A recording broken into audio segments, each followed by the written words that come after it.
Baik, assalamualaikum warahmatullahi wabarakatuh. Alhamdulillah, salam sejahtera untuk kita semua. Puji syukur kehadirat Allah Subhanahu wa Ta'ala, karena berkat rahmat beliau, kita masih diberi kesempatan untuk berkumpul di tempat yang insya Allah mubarakah ini. Sebelum masuk ke presentasi, saya akan memperkenalkan diri saya dulu. Perkenalkan, nama saya Mila Wahyu Cahyaningsih. Saya dari Prodi PGSD atau Pendidikan Guru Sekolah Dasar. Nah, untuk judul yang saya ambil yaitu tentang analisis faktor-faktor yang mempengaruhi hasil belajar siswa pada mata pelajaran Bahasa Indonesia pada siswa kelas 4 SD Muhammadiyah Majaran Kabupaten Sorong. Di mana di sini saya akan membahas 5 aspek. Yang pertama adalah latar belakang, kedua fokus penelitian, ketiga tujuan penelitian, keempat manfaat penelitian, dan 5 adalah definisi operasional. Oke, masuk ke latar belakang. Mengapa saya mengambil judul ini? Karena pembelajaran bahasa Indonesia ini dipengaruhi oleh dua faktor. Yang pertama karena keadaan sekolah. Yang kedua adalah faktor yang mempengaruhi hasil belajar itu sebenarnya apa. Nah, oke. Fokus penelitian di sini adalah di mana hasil belajar siswa pada mata pelajaran Indonesia ini mengapa sangat rendah gitu. Nah, tujuan penelitiannya yaitu untuk mengetahui apa saja faktor-faktor yang mempengaruhi hasil belajar siswa pada mata pelajaran pada siswa kelas 4 SD Muhammadiyah Majaran Kabupaten Sorong.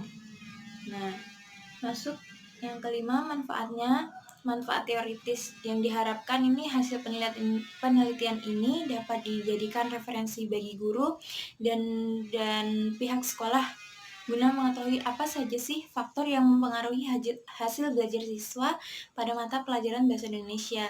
Nah, untuk manfaat praktisnya sendiri, ini untuk guru ya, dapat dijadikan sebagai referensi untuk meningkatkan kualitas siswa dalam pelajaran Bahasa Indonesia. Kedua, bagi peneliti yaitu dapat mengetahui apa saja faktor-faktor penghambat yang ada di lapangan.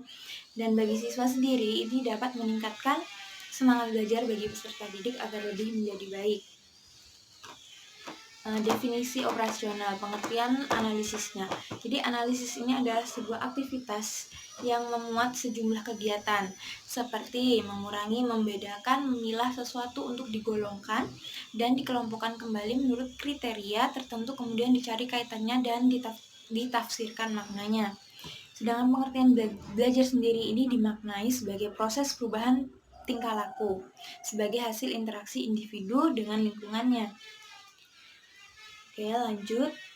Dan pengertian apa sih bahasa Indonesia itu sendiri? Nah, menurut penulis bahasa Indonesia adalah suatu mata pelajaran di mana di dalamnya ini membahas tentang berbagai macam ilmu kebahasaan seperti menulis, membaca, menyimak, berbicara, dan lain sebagainya. Dan hasil belajar ini apa sih yang dimaksud dengan hasil belajar? Nah, jadi hasil belajar ini merupakan tolak ukur keberhasilan siswa setelah menempuh proses belajar. Menurut penulis, hasil belajar adalah produk akhir dari suatu kegiatan. Oke, bab 2 ini tinjauan pustaka ada 3. Yang pertama yang akan dibahas yaitu tentang kajian teori, kedua tentang penelitian terdahulu, dan yang ketiga adalah kerangka berpikir.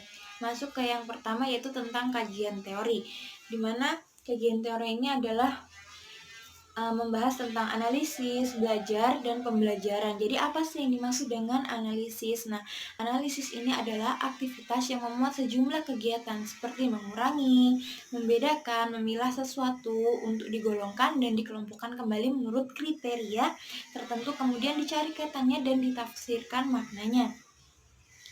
Nah, belajar ini dimaknai sebagai proses perubahan tingkah laku, tadi sudah dibahas sebelumnya juga. Nah, masuk aja langsung ke pembelajaran. Apa sih yang dimaksud dengan pembelajaran? Nah, pembelajaran itu adalah proses interaksi peserta didik dengan pendidik dengan bahan pelajaran, metode penyampaian, strategi pembelajaran, dan sumber belajar dalam suatu lingkungan belajar. Oke, masuk kajian teori. Kajian teori di sini yang dibahas yaitu tentang bahasa Indonesia, hasil belajar, dan faktor-faktor yang mempengaruhi hasil belajar itu sendiri. Jadi bahasa Indonesia ini adalah mata pelajaran yang terdapat di semua sekolah yang ada di Indonesia, di mana di dalamnya ini membahas tentang tadi berbagai macam ilmu seperti menulis, membaca, menyimak, berbicara, dan lain sebagainya. Nah, hasil belajar ini merupakan hasil tolak ukur keberhasilan siswa setelah menempuh proses belajar. Menurut menulis, hasil belajar adalah produk akhir dari suatu kegiatan belajar. Nah, faktor-faktor yang mempengaruhi hasil belajar yang pertama adalah faktor internal dan yang kedua adalah faktor eksternal. Kerangka berpikir. Jadi kerangka berpikir di sini yang pertama adalah fenomenanya ya. Siswa ini kurang meminati pelajaran bahasa Indonesia dan nilainya rendah. Nah, fokus penelitiannya apa saja sih faktor-faktor yang mempengaruhi hasil belajar siswa pada mata pelajaran bahasa Indonesia pada siswa kelas 4. Nah, untuk tujuan penelitiannya sendiri, ini tujuan dari proposal penelitiannya ini yaitu untuk mengetahui apa saja faktor-faktor yang mempengaruhi hasil belajar bahasa Indonesia pada siswa kelas 4 SD. Yang pertama ini ada data, yaitu seluruh siswa kelas 4 SD, dan yang kedua adalah sumber data SD Muhammadiyah Majaran. Teknik pengumpulan datanya ini ada 4, yaitu dengan cara observasi, wawancara, angket, dan dokumentasi. Validitas data yaitu dengan 2 cara, yaitu diskusi teman sejawat dan uji ahli.